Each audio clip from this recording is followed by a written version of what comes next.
Bugünkü konuğumuz 1979 model Fiat 131 Racing modeli. Namı diğer Mirafiori Sport. Biliyorsunuz Fiat 131 modeli ülkemizde oldukça popüler. Yurt dışında da, yani özellikle Avrupa'da da 1975 ve 1982 yılları arasında üretilmiş bir araç. 4 kapılılarından tabii bahsediyoruz genel anlamda. Yani o 1.3 litre, 1.6 litre motorlu olanlardan. Ülkemizde de daha sonraki 80'li yıllarda üretiliyor. Ama bu gördüğümüz araç bizim, bakın, 2 kapılı ve oldukça da özel bir tasarıma sahip. Yani kupe formunda bir kasası var. Mirafiori ile Mirafiori Sport arasında bazı farklılıklar var. Mirafiori dendiği zaman 4 kapılı modeller biraz daha sportif motorlara sahipler. Ama Mirafiori Sport olduğu zaman, yani bizim aracımızdaki kasa gibi olduğu zaman 2 kapılı oluyor. Aracımızda yer alan motor ise 2 litrelik üstten çift egzantrikli bir motor. Ancak ilginç olan, biliyorsunuz çift egzantrikli motorlar genellikle silindir başına 4 sübaba sahiptir. Ama bizim aracımızda silindir başına 2 sübap var. Ve emme sübabını ve egzoz sübabını ayrı ayrı egzantrik milleri kontrol ediyor. Ve her birini birer tane, dediğimiz gibi, silindirlerde. Toplamda da 8 valfli. Ama daha sonraki yıllarda bu aracın bir rally homologasyon versiyonu üretiliyor. Onun da ismi 131 Abarth olarak geçiyor. Ve işte 131 Abarth modelinde yer alan motor yine üstten çift egzantrikli. Ama bu seferki motorda silindir başına 4 sübap var ve yani toplamda da 16 sübap yer alıyor. O motor 140 beygir güce sahipken bizim motorumuz 115 PS güce sahip ve 167 Nm'de tork üretebiliyor. Motor blokları aynı. Yani silindirlerin çap ve strok oranları birebir aynı. Üst kapak tasarımında farklılık var. Bir de şuna değinmekte fayda var. Şimdi bizim aracımıza bakıyorsunuz. Bayağı özel gövde detaylarına sahip. Mesela çamurluklar, öndeki çamurluklar ve arkadaki çamurluklar şişik. O dönemin efsane Lancia Integrale modelinde mesela bu tip çamurluklar vardı. Rallilerde kendini fazlasıyla duyurmuş bir model. Ayrıca BMW'den de E30 M3 modelini birçok takipçimiz hatırlarlar. Onlarda da aynı şekilde böyle çıkıntılar mevcuttu. Bu neden yapılıyor tabii? Aracın iki teker arası mesafesini artırıp esas olarak yol tutuşunu artırmak, genişliğini artırmak için yapılan bir şey. Çünkü bunu yaptığınız zaman lastikler dışarı çıkacak ama çamurluklar içeride kaldığı için çirkin bir görüntü. Esas olarak işte bu nedenle bu çamurluk genişletilmesi bu tip araçlarda yapılıyor. Aracın sahibi Bülent Ateş. Şimdi kendisini isterseniz çağıralım. Bize aracında ne gibi değişiklikler yaptığını, nelere sahip olduğunu, nasıl bir süreç geçirdiğini hep beraber dinleyelim. Bülent, hoş geldin. Nasılsın? Teşekkürler Ethem. Sağ ol, sen nasılsın? Teşekkür ederim. Araban çok güzel. Her şeyden önce bunu belirtelim. Bayıldık. Rengiyle, tasarımıyla, bakımıyla bizim gönlümüzü kazandı. Bu arada aracın işlemleri de devam ediyor. Özellikle içinde. Bu tip işlerde, yani modifiye işlerinde, restorasyon işlerinde iş bitmez, değil mi? Evet, zaten yani son noktaya ulaşmak mümkün değil. Çünkü insanoğlu doyumsuz, yaptığın zaman hep bir ileriye gitmek arzusu var. Yani bu bittiği gün zaten bu otomobil gözünüzde bitmiş olur. Evet. O yüzden bu ilişkinin sıcak devam edebilmesi için sürekli plan ve proje sıcak olması lazım. Evet. Peki neler yaptın mesela arabada, bir anlatabilir misin bize? Şimdi bu araba 2000'li yıllarda şu anki tasarımına kavuşmuş. Yani bu saçtan tamponu, çamurlukları, bütün gövdesi saçtan elde preste yapılmış. Ben bu arabayı aldığımda tabii yapılan işlemlerin üzerinden çok uzun zaman geçtiğinden arabanın diğer aksamları çürümüştü. Bunları yenilemek için yola çıktık ve kasada bu body kit dışında arabada ne varsa tabandan tavana, ön şaselerden, arka şaselerden amortisör kulelerine kadar her şeyini yeniledik. Tekrardan upgrade ettik arabayı, canlandırmaya çalıştım. Tabii bunları yaparken de tanınan bilinen bir arabaydı. Bu işlemler fark edilsin diye de renginde de bir değişiklik yaptım.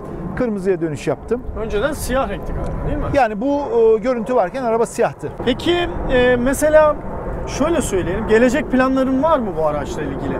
Daha neler yapmak istiyorsun? İşte motorunda, şanzımanında, aracın dışında, içinde Ne gibi değişiklikler olmuş? Şu an 115 beygirlik tek karbüratörlü klasik sistemi var üzerinde. Yakında bir yenilemeye gireceğiz. Araba enjeksiyonlu, dereceli egzantrik ve tepeli pistonla kendi speklerinde biraz güçlendireceğiz ama biraz zamanın dışına çıkaracağız. Yani gövdede olduğu gibi yenilemeyi 90'lara mekaniğinde taşıyarak enjeksiyonlu hale getireceğiz. Çok güzel. İçine bir bakalım istersen. Aracın içini bize bir tanıt. Neler var? Koltukları çok güzel bu arada. Başka bir araçtan alınmış. Recaro. Bayağı özellikleri var. Recaro koltuklarımız var. Bunları Almanya'dan restorasyon süresinde getirttim. 1990 yılının koltukları ve her noktasında elektrikle veya mekanik olarak hareket edebilen bir özelliğe sahip. Şişirme var, ısıtma var. Özel bir koltuk. Şu an tabii bu da benim için bitmiş noktada değil. Bunun üzerinde de içeride de yeniden bir dizayn yapmayı düşünüyoruz. Yani tek bir renk olabilir. Deriye dönüşmeyi düşünüyoruz. Aracın jantları da oldukça ilginç. 17 inç jantlar ve 215-45 17 ölçüsünde herhalde semi-slick lastikler kullanılmış değil mi? Evet, bunları tercih ettik. Biraz daha arabanın çamurlukları büyütülmüş olduğu için, biraz doldurması için ve yeri iyi tutması için büyük ebatlı jant lastik tercih ettim. Yakışmış da yani mesela bu modern bir jant. Evet. Genel anlamıyla.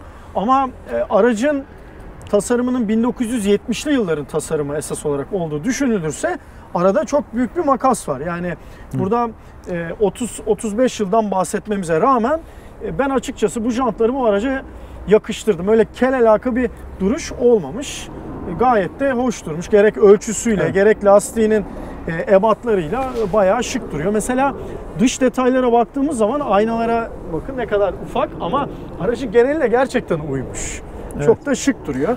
Yan karlık kısımları, eteklerdeki, önde, arkadaki gerçekten de çok hoş. Bu arabanın dıştaki karakterini koruyarak arabanın hayatına sağlıklı bir şekilde sürdürmesi için %80'e yakın parçasını yeniledik. Yani kaportada değişmeyen sadece kapı, çamurluklar ve kaputlar kaldı. Yani bu arabanın üzerinde değişmeyen. Onun dışında bulabildiğimiz her parçayı yeniledik. Yani 131 ile benzeşen işte neyi varsa tavanı, tabanı, bagaj içinden motor içine kadar mekanik dışındaki bütün parçaların 131 ile benzeşen parçalarını yenileme yoluna gittik. Çünkü yenilemediğiniz bir parça bir süre sonra çürüyüp tekrardan yaptığınız her şeyi berbat edebileceği için o yüzden biraz sabırlı davrandık. 1,5 yıl gibi bir kaporta süreci sürdü.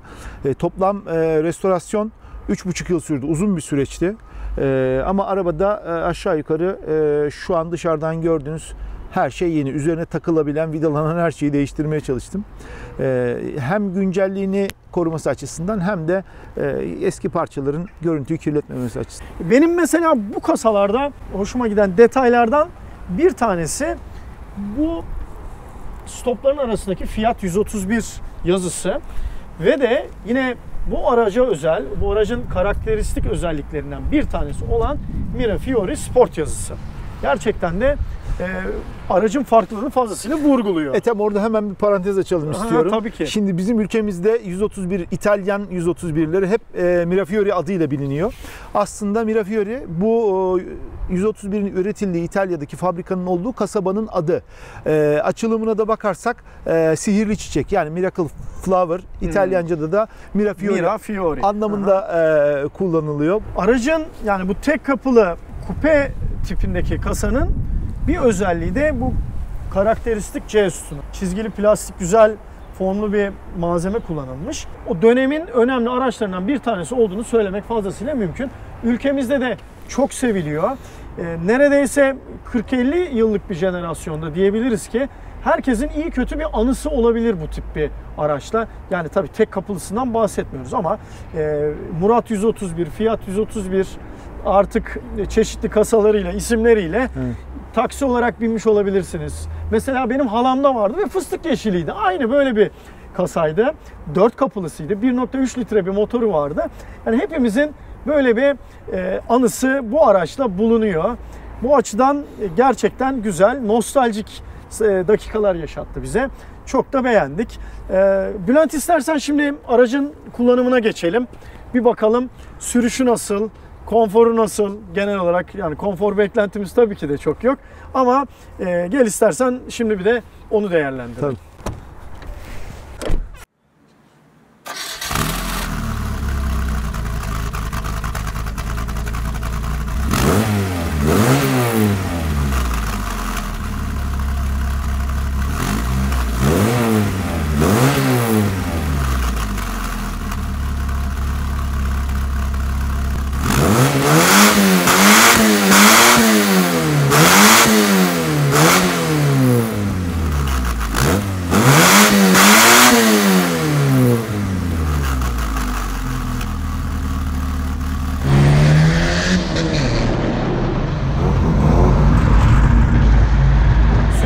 başladık. 1979 model Fiat 131 Racing aracımızdayız.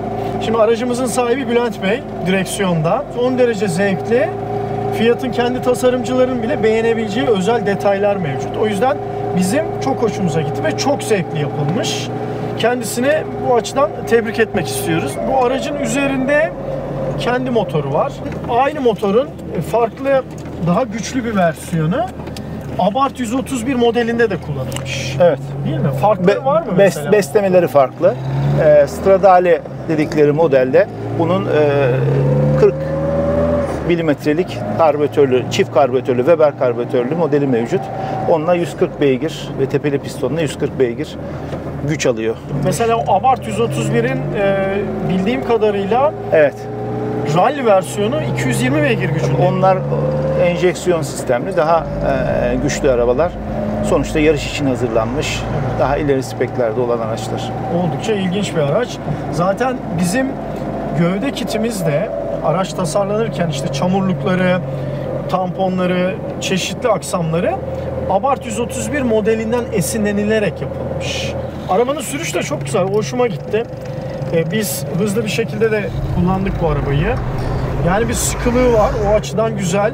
1979 ama fazla elden geçtiği, sıfırlandığı ciddi şekilde hissediliyor. Bu açıdan da büyük emek verildiği hemen anlaşılıyor. İçine bindiğimiz zaman mesela sesleri, bu hisleri falan Fiat'ın o dönem ürettiği işte 131 modelinin birebir aynısı, daha sportif, daha sert. Tabii bunda lastiklerin 215, 45, 17 ebatındaki lastiklerin de etkisi var. Evet. Ülkemizde tam olarak böyle gerçek anlamda orijinal diyebileceğimiz Abarth 131 modeli var mı mesela? Yani şöyle söyleyeyim, cadde için üretilen Stradale modeli maalesef Türkiye'de yok. Türkiye'de olan araçlar en iyisi Racing, yani 2 litre üstten çivi egzantrikli makinesi olan araçlar. Abarth Türkiye'ye yarışmak için getirilmiş, kiralık araçlar olarak zamanında getirilmiş, yarışılmış ve tekrar geldiği ülkelere geri gönderilmiş. Türk plakası alan şu anda bir araç ülkemizde yok. Yani fabrika yarış takımından araçlar Türkiye'ye gelmiş ama bunlar da şu anda hiçbiri burada değil. Yani oldukça değerli bir araç. 400 tane üretilmiş olması çok eşsiz yapıyor. Evet. Tabii bunların bir kısmı perte çıkmıştır. Dünya olarak bakıyoruz tabii bu işe. Orijinal Stradale Avrupa'da şu anda herhalde 80-100 bin euro civarında. Yani Racing'ler 20 bin euro civarında satılıyor, düzgün arabalar. Stradale'ler 80-100 bin euro civarında satış bedelleri var. Fakat bunda replikası var. Replikasını yapıyorlar. Türkiye'de şu anda herhalde bu dönüşüme girmiş bir 15-20 tane araç var. Abi benim bu arabayla ilgili bir tespitim var. Şöyle bir şey. Yani bu toplumda yani bu araba Mirafiori adıyla biliniyor. Şöyle sevilmesinin bir nedeni var. Bu ilginç bir şekilde bir şeytan tüyü var bu arabanın. Nasıl E30'lar şeyse, insanların sevdiği bir arabaysa, bu arabanın da böyle bir hayran kitlesi var. Seven, peşinden koşturan insanlar var. Ya ben uzun yıllar tabii hani bu şeyin peşinde olduğum için, bu aracın peşinde olduğum için şöyle bir şey keşfettim. Şimdi Türkiye'de 131'e binmemiş insan yok. Yani o dönem yaşamış olan, belki hani yeni nesiller olmayabilir ama o dönem Türkiye'de yaşamış herkes muhakkak 131'in koltuğuna oturmuştur. Yani bu kadar, bu toplumda yer bulmuş bir araba. Hani dönemin koşullarıdır, odur budur, çeşitli sebeplerden dolayı. Yani bu araca herkes bir şekilde ya taksi olarak binmiştir ya ailesinden birinin vardır. Yani bu aracın da özelliği herkesin sahip olduğu, gördüğü arabanın üst versiyonunun olması. Çünkü bu araçtan Tofaş buraya getirmemiş ya da Fiat bu arabanın tek kapılı modelini, 2 litre modelini Türkiye'ye getirmemiş, satışa sunmamış. Bu herkesin bildiği, belki de babasının ya da kendisinin kullandığı arabanın dolu versiyonu. Spor bir versiyon. Evet, spor versiyonu. O yüzden hep böyle bir bunun meraklıları şeyi olmuştur, yani böyle talipleri sürekli olmuştur ve devam eder bu rüzgar yani. Bir böyle 15-20 sene daha bunu takip eden insanlar çıkar. Daha da değerleneceğini düşünüyorum. Ama araçlar dönüşüme girdi. Replika Abarth haline getirildi. Orijinal fabrikasyon araçlar kalmadı. Yani el gösterebileceğiniz fabrika kondisyonunda 1-2 tane araba var bildiğim. Onun dışında bu araçlar belki de katledildi yani. Yani orijinalitesi bozuldu. Benim arabam da bozulmuş bir araba ama bu kendine münhasır tarafları olduğu için benim adıma kabul edilebilir bir şey. Zevkli bir şekilde yapılması onu daha değerli kılıyor doğal olarak. Yani ülkemizde maalesef bu işe çok değer verilmiyor. Herkes kendi kafasına göre bir şeyler yapıyor. Tamam, zevkler ve renkler tartışılmaz ama orijinal olan bir model üzerinden gidilerek yapılan şeyler benim açımdan daha önemli. Kesinlikle. Siz de o şekilde yapmışsınız. O yüzden gerçekten hoşuma gitti araba. Her şeyiyle zevkli yapılmış. Yani yapılacak değişiklikler var.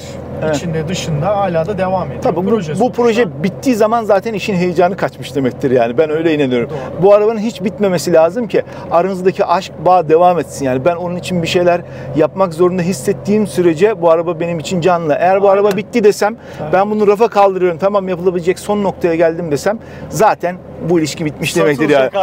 Ayrılmanın vakti gelmiştir yani. Ayrılmanın vakti gelmiştir, doğru. Ya benim aracım için de söyleyebileceğim ekstra bir şey şu. Fiat 80'lerin başında, yani 70'lerin sonunda 80'lerin başında bu araçla bir rallilerde bir rüzgar yakalamış. 3 yıl üst üste dünya şampiyonu olmuş. 78, 79 ve 81 yılında. Zaten 4 yılda 3 kez şampiyon olmuş. Bir kez kaçırmış. O kadar da önemli. Evet. Bu başarıyı bir ara veriliyor ve 90'lı yılların başında Lancia Delta Integrale ile yakalıyorlar. Yani aynı koltuğa Fiat'ın başka bir markasıyla oturuyorlar. Aslında benim arabam çizgileri Lancia Delta Integrale'den alınma. Yani aslında 131 ile Integrale'nin bir karışımı. O araç da Türkiye'de yok denecek kadar az. Yarışmak için getirilmiş. Birkaç tanesi garajlarda şu anda mevcut. Ama o da burada yolda görebileceğiniz bir araba değil. Çoğu insan çizgilerini tanımıyor. Bazen BMW'ye benzetiliyor ama araç aslında Lancia Delta Integrale ile 131'in bir karışımı. Özel yapım Fiat 131 Racing ile randevumuz bitti. Testimizi tamamladık. Gerek sürüşüyle, gerek kondisyonuyla gerçekten hoşumuza gitti. Bu efsane ses, birçok Doğan Şahin modelinde olan ses 2 litrelik bir motorda da aynen var bu arada. Güzel bir sestir. Egzoz sesiyle gerek dışarıdan gerek içeriden. Bunu da tekrar bir duyma şansımız oldu. Kulaklarımızın pası silindi. Nostaljik dakikalar yaşadık. Bunun için Bülent Bey'e teşekkür ediyoruz. Ben Testimizi teşekkür ediyorum. burada tamamlıyoruz. Bizi izlediğiniz için teşekkür ederiz.